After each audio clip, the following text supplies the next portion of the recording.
Shorter ফরম্যাটে স্বপ্নের মতো এক বছর কাটিয়েছে বাংলাদেশ। নিজেদের ইতিহাসে সবচেয়ে বেশি ম্যাচ খেলা এই বছরে রেকর্ডের ফুলঝুরি ফুটিয়েছে টাইগাররা। বিশেষ করে ব্যাটাররা এবছর ছিল দুর্দান্ত ফর্মে, তাই তো শর্টার ফরম্যাটে এবছর অসংখ্য রেকর্ডের সাক্ষী হয়েছে বাংলাদেশ। যদিও নিজেদের প্রিয় ওয়ানডে ফরম্যাটে ভুলে যাওয়ার মতো এক বছরই কাটিয়েছে লাল সবুজেরা। 2014 সালের পর 50 ওভারের ফরম্যাটে এত খারাপ বছর কখনোই কাটেনি বাংলাদেশের। অন্যদিকে আভিজাত্যের টেস্ট ক্রিকেটে আয়ারল্যান্ডকে হোয়াইট ওয়াশ করে বছর শেষ করলেও বছরের শুরুর দিকে জিম্বাবুয়ের কাছে ম্যাচ হারের ক্ষতটা অনেক দিন ধরেই পোড়াবে টাইগারদের। শর্টার ফরম্যাটে লিটন দাসের অধীনে এ যেন এক বদলে যাওয়া বাংলাদেশ। বিশেষ করে এতদিন ধরে বড় শট খেলতে না পারার যেই আক্ষেপ শোনা যেত টাইগার সমর্থকদের কণ্ঠে, সেখান থেকেও অনেকটা মুক্তি মিলেছে। তামিম, সাইফ, ইমনদের নিয়ে গড়া এই তরুণ ব্যাটাররা এখন মাঠে নামে ভয় ডরহীনভাবে ক্রিকেট খেলার জন্যই, যার প্রভাবটা পড়েছে দলের পারফরমেন্সেও। নিজেদের ক্রিকেট ইতিহাসে এক বছরে সবচেয়ে বেশি ম্যাচ জয়ের রেকর্ডটাও এবছর করেছে টাইগাররা। 30 ম্যাচ মাঠে নেমে তার মধ্যে 15টিতেই জয় তুলে নিয়েছে বাংলাদেশ। 4 ছক্কার বিচারেও আগের সব বছরকে পেছনে ফেলেছে এবছর। প্রথমবারের মতো 200 ছক্কার কীর্তিও স্পর্শ করেছে বাংলাদেশ। এবছর মোট 206টি ছক্কা হাঁকিয়েছে লাল সবুজের ব্যাটাররা। আগে যে রেকর্ডটি ছিল 122 ছক্কার। গত বছর 122টি ছক্কা মেরে প্রথমবারের মতো 100 ছক্কার কীর্তি করেছিল টাইগাররা।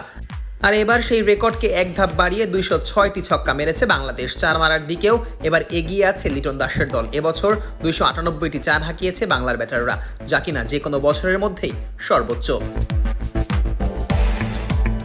দলগত পারফরমেন্সের মতো ব্যক্তিগত পারফরমেন্সেও অন্য সব বছরকে ছাপিয়ে গেছে এই বছর। টি-20 ফরম্যাটে এক বছরে সবচেয়ে বেশি রান করার রেকর্ডটাও এবার গড়েছেন তানজিদ তামিম। 2021 সালে মোহাম্মদ নাইম শেখার করা 575 রানের রেকর্ড ছাপিয়ে এক পঞ্জিকা বর্ষে 775 রান করে নতুন রেকর্ড গড়েছেন তামিম। ওয়ালটন এসি এক্সচেঞ্জ অফারে এখন যে কোনো ব্র্যান্ডের পুরাতন এসি বদলে নতুন ওয়ালটন এসিতে উপভোগ করুন 25% ছাড়। Walton air conditioner, comfort without compromise. এমনকি এবছর 635 রান করে নাইমকে ছাপিয়ে গেছেন অধিনায়ক লিটন দাসও। 519 রান করে পারভেজ হোসেন ইমনও আছেন সেরা 5-এ। রানের পাশাপাশি 4 ছক্কায়ও এক পঞ্জিকা বর্ষের সর্বোচ্চ রেকর্ডটা এবার নিজেদের দখলে নিয়েছেন তামিম। 41টি ছক্কার পাশাপাশি 63টি 4 মেরে 2 তালিকাতেই শীর্ষে রয়েছেন এই ওপেনার। বোলিং ডিপার্টমেন্টে নিজের কারিশমাটা ধরে রেখেছেন লেগ স্পিনার রিশাদ হোসেন। গত বছর 35 উইকেট নেওয়া রিশাদ এবার বছর শেষ করেছেন 33 উইকেট নিয়ে, যা কিনা এক পঞ্জিকা বর্ষের সর্বোচ্চ উইকেট শিকারের তালিকায় রয়েছে দ্বিতীয় স্থানে। এমনকি এক বছরে সবচেয়ে বেশি ক্যাচ নেওয়ার রেকর্ডও এবার গড়েছে টাইগাররা। তানজিদ তামিম একাই নিয়েছেন 20টি ক্যাচ, তারপরেই আছেন রিশাদ হোসেন, তিনি তালুবন্দি করেছেন 16টি ক্যাচ। টি-20তে যতটা না উজ্জ্বল ছিল বাংলাদেশ, ওয়ানডেতে ঠিক ততটাই নিষ্প্রভ ছিল। এই ফরম্যাটে একের পর এক ম্যাচ হারে নিজেদের ইতিহাসের অন্যতম বাজে বছর কাটিয়েছে মিরাজ শান্তরা। বিশেষ করে টাইগার ব্যাটাররা একেবারেই ছিল ছন্ন ছাড়া। এবছর ওয়ানডেতে 11 ম্যাচ খেলা টাইগার ব্যাটারদের অ্যাভারেজ ছিল 20-এরও কম। 2004 সালের পর এত খারাপ ব্যাটিং অ্যাভারেজ কখনোই ছিল না বাংলাদেশের, যার প্রভাবটা পড়েছে দলগত পারফরমেন্সেও। মাত্র 3 ম্যাচে জয়ের দেখা পেয়েছে লাল সবুজেরা। গত বছরও 9 ম্যাচ খেলে মাত্র 3 জয় ছিল টাইগারদের ঝুলিতে।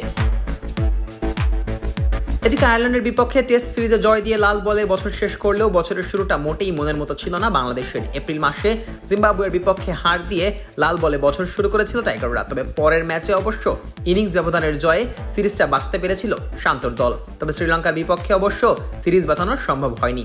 এক ম্যাচ হেরে সিরিজ হাতছাড়া হয়েছে। আর সবশেষ বছরের শেষ দিকে এসে আয়ারল্যান্ডকে ধবল ধলাই করেই নতুন বছরের অপেক্ষায় বাংলাদেশ।